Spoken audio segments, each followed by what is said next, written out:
What happens when the person you trust most, the one you think you know inside out, says something that shakes you to the core? What happens when the truth unfolds, not in grand gestures or loud declarations, but in simple words whispered in moments of raw honesty? Let's dive in to see. Jacob Maxwell had built his general store from the ground up, brick by brick, sweat by sweat. It was his pride and joy, the aisles lined with cans of beans, boxes of cereal, freshly stocked shelves of household goods.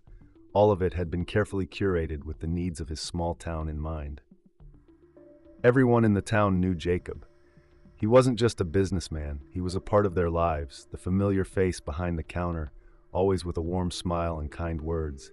He had a reputation as a good man, a fair one, and in return, the town had trusted him with their business.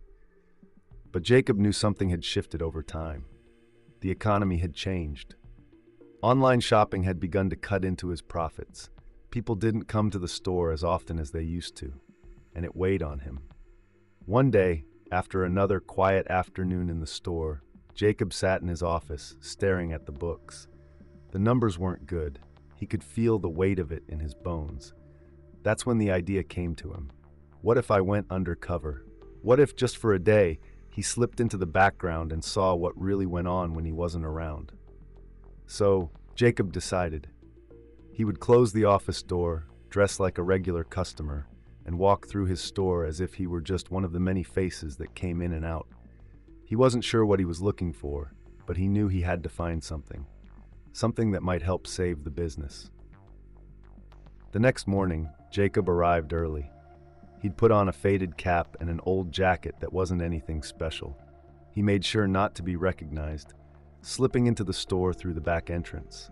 His employees were already busy setting things up for the day. Jacob's eyes landed on Tim, one of his longest-serving employees. Tim was in his mid-30s, quiet and unassuming. He had a steady hand when it came to stocking shelves, and his work ethic was admirable. Jacob had always trusted Tim.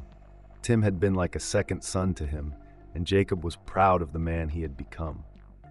Jacob watched him for a moment, deciding to approach casually, as if he were just another customer looking for a quick chat. "Hey, Tim," Jacob called out, trying to sound casual, his voice just above a whisper. "How's everything going today?" Tim looked up from his task, his face lighting up with a brief, polite smile. "Morning, sir. Everything's fine. Just getting things ready for the morning rush." "That's good to hear," Jacob replied, his voice soft but filled with concern. He wanted to hear more, something deeper. So he asked, "How's the business doing from your side? You think the customers are happy?" Jacob nodded slowly, his heart swelling with pride.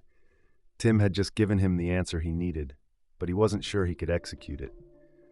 But then came the second twist. As Jacob stood there, trying to figure out what came next, the bell above the door chimed, signaling the arrival of a customer. Jacob glanced over, preparing to slip into the shadows, but his eyes widened as he saw the person entering, his own father. Jacob's father, an old man with a slow shuffle, walked in. Jacob hadn't seen him in months. The distance between them had grown since his father's retirement, and Jacob had been too busy to visit. But there he was, his frail form walking through the door like he had so many years ago. Jacob's heart skipped a beat. He hadn't planned for this moment. His father's presence, in the middle of everything that had just unfolded, was like a final piece of the puzzle falling into place. His father stopped at the counter, and Jacob's voice caught in his throat. The older man looked up, his wrinkled face lighting up with a small smile. "I thought I'd stop by, see how things were going," his father said, his voice raspy but warm. Jacob tried to find his voice. "Dad, I didn't expect you." "Well," his father said, his tone serious, "someone's got to remind you what this place means. And it's not about the prices or the sales, it's about the people you serve. That's what we built here. That's what you need to remember." In that moment, Jacob realized that his father had always known the truth, the same truth that Tim had just shared. It wasn't about the numbers, it wasn't about the bottom line. It was about the heart of the business, the soul of the community. Jacob had been so focused on the wrong things, trying to save what he thought mattered, that he'd forgotten why the store had been successful in the first place. With a deep breath, Jacob made a decision. He would make changes, but not just to save the business. He would change because the people, the community, deserved it. He would bring back the heart of the store. The next few months were tough. Jacob worked tirelessly, revamping the store, reconnecting with customers, and reminding them of the legacy he had built. And little by little, the customers returned. They came back not just for the products, but for the man they trusted. They came back because Jacob had reminded them of what really mattered. In the end, it wasn't the online competitors or the market forces that Jacob had to fight. It was the feeling of losing touch with the heart of his business. And with that truth, he found his way back. The general store stood tall once more, not because of the products on the shelves, but because of the trust Jacob had rebuilt with the people who mattered most. That's the story, friends. I hope you enjoyed it. It was a pleasure sharing it with you all. Don't forget to comment below and let me know where you're watching from. It's always fun to see the global reach of these stories. And if you haven't already, please hit that subscribe button for more amazing stories, tips, and tricks.